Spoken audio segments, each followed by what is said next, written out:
Here it is. I'm about to give y'all the 2022 equipment setup. I done showed y'all the truck and the trailer before, but for those who didn't see it, I'm just gonna go through it one more time. 2013 F250, 6.2 gas, 4-wheel drive, extended cab, nothing fancy about it. 7x14 tandem axle trailer. It has brakes. It has brakes on the trailer. Came with the weed eater rack. It came with the cage. It's a Diamond C. I like Diamond C trailers. I believe my dump trailer I get it will be a Diamond C. I'm gonna start off with the mowers. It's Exmark radius, 52 inch. I changed they had normal tires. I put the run flats on there. I put a advanced shoot system block on there. I like it. It's pretty good. Oh, that looks like it's loose. Y'all see that? It's loose. I need to tighten it. I'll do that later. Like I said, this is the radius. E-series, entry level, commercial. Got my little trash pickup, lazy man stick, whatever you call it. It came with the Exmark engine. They stopped making these. They stopped making the entry level commercial mowers with Kawasaki's. Because I talked to the sales rep, he was telling me. He said the reason they stopped putting the Kawasaki engines on them was because people wasn't buying the commercial mowers. They was getting the I'm not gonna say the commercial ones. It's the you got these and you got the lasers. People weren't buying the lasers because they was just getting the they was getting the radiuses with the big Kawasaki engine. They was rolling with that, but they pretty much about built the same. One thing I can say about Exmark, they do build solid mowers, but it's commercial V-twin. I want to say 24 horsepower. Now this air filter didn't come with it, but I had a commercial grade air filter put on it. It runs a lot smoother. What I don't like about this mower is this right here. See how low to the ground that is? They got the muffler on the ground. You can't really jump a curve. Can't really jump a curve. But what I will say about this mower is it cuts awesome. This one actually,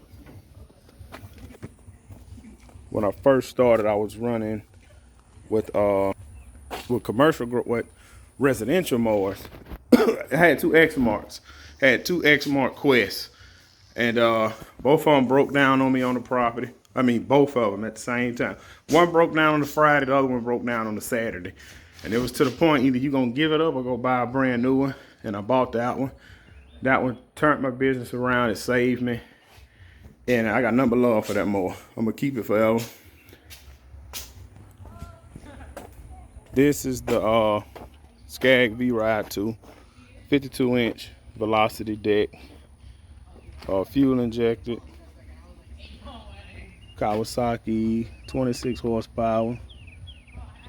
How many hours on it? This thing cuts awesome, and it's quick and it's fast.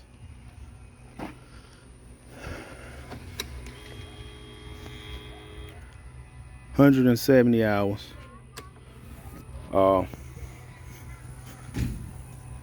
Awesome mower. It's fast, it's quick, it cuts good. I painted the wheels black. I didn't like that orange because it's gonna get dirty eventually, but the paint ended up coming off of that one. So, oh, I forgot to show y'all the hours on the Exmark. 265. But say I like the way it cuts, but I will be honest and say, because if I spend my money, I'm gonna be honest. When this thing get in thick grass, it bogs down. When this one get in thick grass, it just turn. You can hear the motor turn up a little bit. Maybe all I got to do is adjust the motor on it, and I wouldn't have that problem. But like I say, that when it gets in thick grass, it bogs down. once it's cut, it turns back up. So I need to look into that. Both of them are awesome mowers, Exmarks. I like Exmark mowers. Just be honest, the price just got too ridiculous for me because I was going to buy an Exmark stand-on. They didn't have any in stock, and it was like $2,000 higher. So I'm a Scag man now. I recently purchased this year. It's an aerator because I want to start doing aerations and fertilizer, which I have been doing. I just been renting the machine. Got tired of renting the machine, so I bought my own. It's the S series. Eventually, I'm gonna probably get a stand-on 30-inch, but right now, this is working awesome for me. Very easy to maneuver and operate. I only got one weight because I bought it used. Guy just had one weight, which that one weight is fine. It's the FX 180 commercial engine. What I will say about it is slow. It is slow. So just don't be in no rush. It is slow. Moving on to the trimmers. This is the Stihl FS 111. It's powerful trimmer. I like it. I will say I like it. It's got a lot of power. But one thing I can say about Stihls lately, when it comes down to the trimmers, I just been having nothing but problem after problem. So far it's running good now, but after the third problem I had with this, I went and bought this Red Max. This is the BCZ 3060 TS. This is my everyday trimmer. This is my go-to. And you might say, what's the difference? They both commercial grade, top of the line.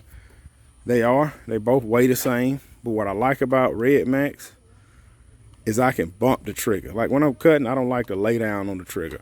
I like to do this. When I'm cutting the whole yard, I do this. I bump it, bump it, bump it. You can't do that with this. You got to kind of hold it a little bit. You don't have to hold it wide open, just a little bit to kind of get it that speed you want. But this, I just like because I just bump it and roll, bump it and roll. So I will be replacing this with another one of these. Probably end up just selling this or just keeping it in the garage for backup. This is my edger. It's the FC 110. It's the biggest edger they had at the time. And like I say, I run with golden edges on all mine. Kingdom Lawn Care actually put me on these because I was just, let me show you what I was using. I was using these, just regular edger blades, the thick ones. But what I realized with this, you spend $50 and you can run this thing for a whole season. But like I say, I mainly edge with my trimmers now.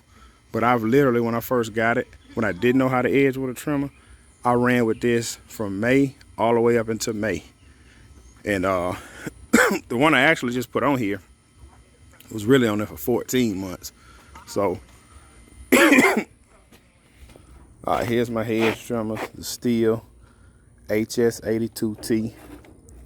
I want to say it's the 30-inch bar. I'm not really sure. They cut good. They awesome. They're not too heavy.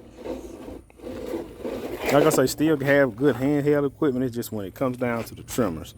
But this does have the rotating handle. Just squeeze this button. You can turn the handle. Let me see.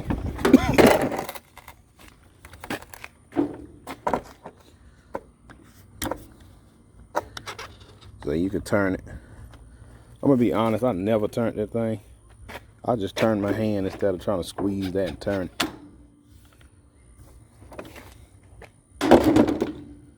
It's the chainsaw. At one point I was gonna never buy a chainsaw because I wasn't gonna do any tree work. But I wanna say this is the most, I'm not gonna say the most profitable, but I made a lot of quick money with this little Stihl MS-170. Small bar. But I've made a lot of quick money with this little thing. I like it. I had some Gibson lawn service stickers, but they start peeling off. This is my pole saw. Honestly, I think I had this thing maybe 3-4 years, and I say I only use this thing maybe a good 20 times. It's a Stihl HT133. It has the extendable bar. You loosen this and it comes out. Let me show you. Let me see if I can show y'all.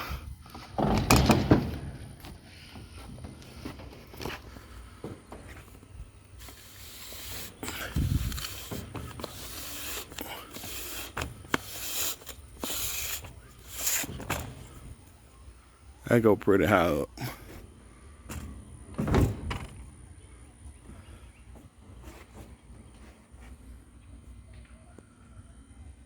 And you mix that with standing on a ladder, you get pretty much a good bit done. Put it back in.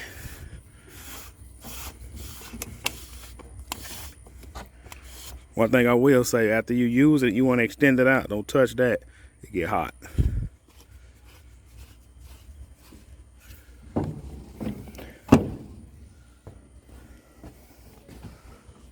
Now these are my Hedge trimmers. It's the Steel KM131. I bought the attachable because I want to put extensions on it. I actually have a 6-foot extensions. So some jobs I get on, I need to add an extension and get on a ladder. But I like it because I articulate, it turns, you know, the head turns. If you're debating between getting this one and a handheld one, get this one.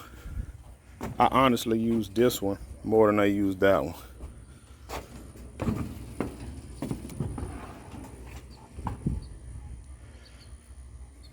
See.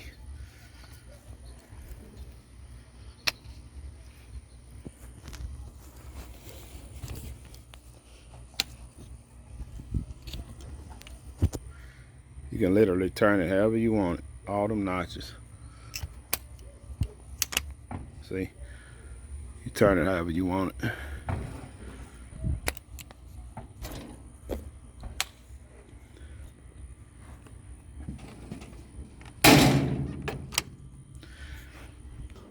Two 5-gallon gas cans. I bent them the other day. I thought about kind of just getting one of them tanks off Amazon. I think it's like a 50-gallon tank, and thought about just welding it on my trailer. Yeah, I know my grass looks horrible. Kind of welding it on the trailer and just keeping all my gas there. Then I thought about, you know, the tank break down and you get all that stuff in your engine, so it wasn't worth it no more to me.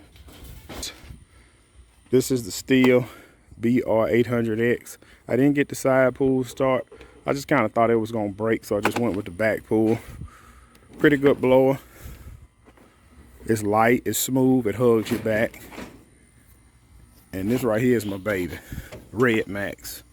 The Red Max EBZ 8500. All the time I use this is on leaf cleanups. I use that for regular maintenance. But this right here is when it's time to clean the property off with leaves. I don't care what nobody say, don't nothing stand up against it. I heard the Echo PB9010 do, but this is all I got. That's my equipment setup, 2022. I haven't done an equipment setup in a while. Normally I do something when I buy something new, but I just kind of wanted to do it. But what I will say to the small guys and the guys that's getting into it, solo guys, I'm a solo guy. When it comes down to buying equipment, trucks or trailers, buy more than you need. You want to grow into your equipment. And what I mean by that is, I didn't need an F250. But when I bought that F250, maybe 4 or 5 years ago, I can't remember. But when I bought it, I didn't need it. I don't need it now, but when I go buy this dump trailer, I will need it. Plan on getting the dump trailer here at the end of the year. If everything goes right, I will need an F250. F150 can pull it, but I want to keep growing. So I want to grow in my equipment instead of got to run out and buy more. When I bought my trailer, it's a 7x14. I went from a 5x10, 7x14. I did not need a 7x14. I did not need it. Now I've grown into it. It's perfect. At the time, well, I'm not going to say I didn't need 2 mowers. You always need a backup mower, especially if you're a solo guy. What else? Blowers. That's what I want to talk about. Backpack blowers. I could have got away with a handheld blower. I did not need a backpack blower. Now I need one because this year alone I've done so many leaf cleanups till because when I bought the Red Max, I could have just bought 2 smaller backpack blowers. But like fast forward to this year, I've done so many. I've done leaf cleanups back to back to back to back to back to back. You got to have those powerful blowers. So that's where I'm at. I didn't need 2 big weed eaters, but like I say, you grow into it. You grow into your equipment because you always want to grow and change your business. So know this video getting long. That's my equipment setup for 2022. I don't plan on buying nothing else but a dump trailer. I do want to buy a backup work truck because that's the only truck I have. If I go down, I'm screwed. So that's what it is. I'm challenging all the lawn guys that watch this video. Do a 2022 equipment leaf setup and give me a shout out. But last but not least, I wanna call out a few of these guys. I want them to do a 2022 equipment setup. You know, make a video of your equipment, post it on YouTube, tag me in it, give me a shout out, Gibson's Lawn Service. L'Oreal Company, New Hope Cuts and Lawn Care, Holman Brothers, Upscale Lawn Care Monroe, Arthur House, Deltrick Jackson Sr., Big Sons Lawn Care, Justin Parks, Scott Smith, ACME Mowing and Lawn Care, Big J Affordable Lawn Care, and last but not least, Kingdom Lawn Care. Y'all do a 2022 equipment review. I pray nothing but success for y'all businesses, and just stay motivated through the year. I know we got some heat coming in. Look forward to see y'all at the end, see how everybody made progress. Peace out.